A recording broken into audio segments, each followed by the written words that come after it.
Okay, Sagittarius. So you've had a chance to look at the cards. I'm seeing a lot of day here with one evening. So let's take a look at this. The first card is the Six of Swords. And the Six of Swords is always about moving on. It's about moving towards harmony, towards peace, moving away from, it's not a huge thing. It's not like the Ten of Swords, but it does feel like you've needed to sort of correct a few things that haven't been working perfectly. It might be your job description at work is not what it was, and you want to change that, and you feel like moving on. And it may be moving towards another company. It may be moving, period.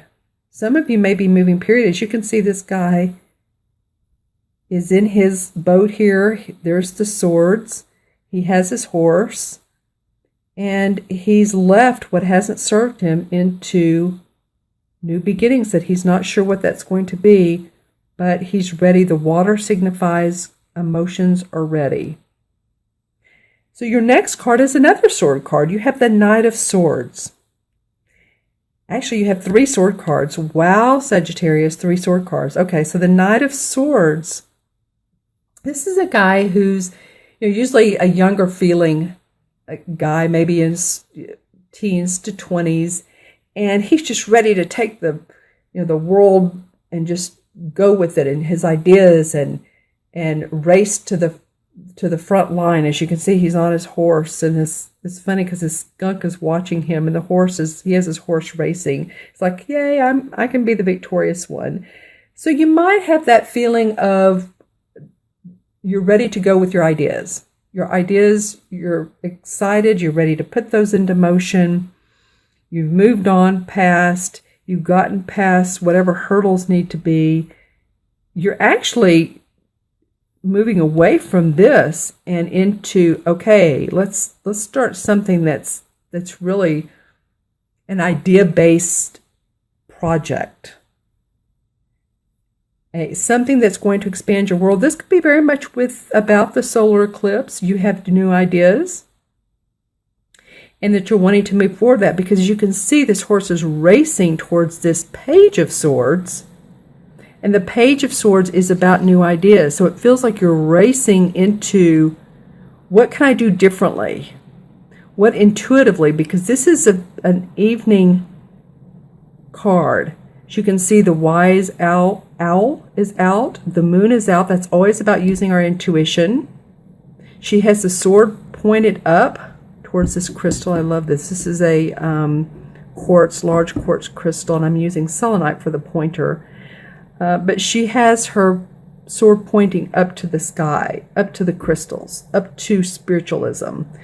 And she has the book on how to do that, to give her more information. So you guys, it feels like there are expansive ideas that you're excited about. You're ready to move forward. And I like that this card sort of slows it down a little, because he can move too fast. This guy can really take off and get himself in a jam, get himself in a pickle if he doesn't watch how fast he's going. It's almost like, if you step outside and you're not grounded and you're on your head and you're walking fast and then you trip and all of a sudden you've bruised your knee or you've sprained your toe, or we've all done it. So it feels like needing to get grounded. This Page, who is a younger, so this is all about newness, and the youth part comes in. It feels to me like she's going to ground these ideas. It's like, okay, I'm ready to move forward. I'm ready to move forward. I've moved past this, and this is all good, but what else can I do? Okay, I think I'll take a moment. I'll look into my intuition. I'll do some research. Some of you may be going on the internet. I'm also getting to, some of you are also counseling with the cards. Some of you may be card readers yourself, or you're waking up in the morning and you're pulling a card, and that's the card of the day or the evening. You're pulling cards. I don't know why I got that, but I'm looking at this thinking, there's some readers out there as well. So this just gives you more intuitive insight. Some of you may be looking into metaphysical classes, intuitive classes. And also I'm going to be, because I do this in person, I'm going to be mentoring people on the phone or on Skype or on Zoom about enhancing your intuition.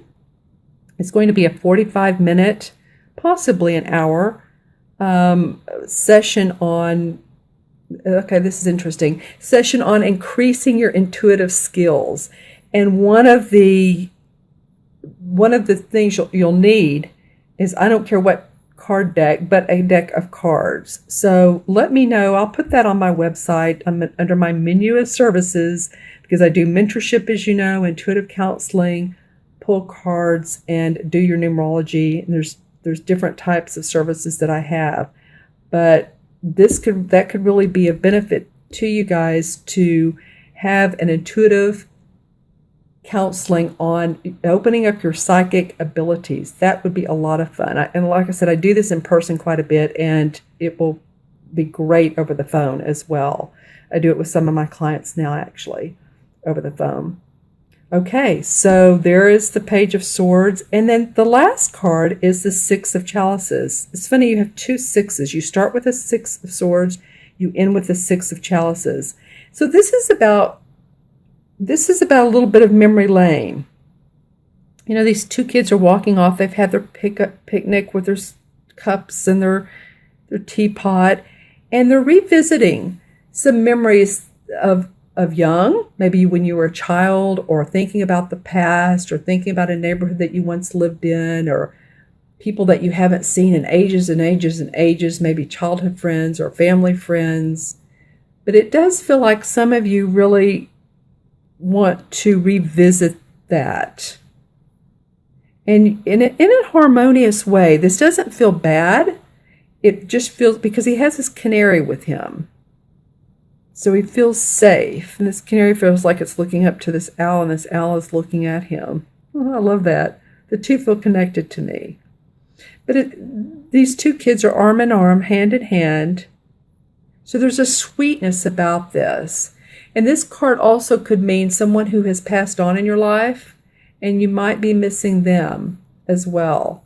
That's also an additional meaning that this card could be.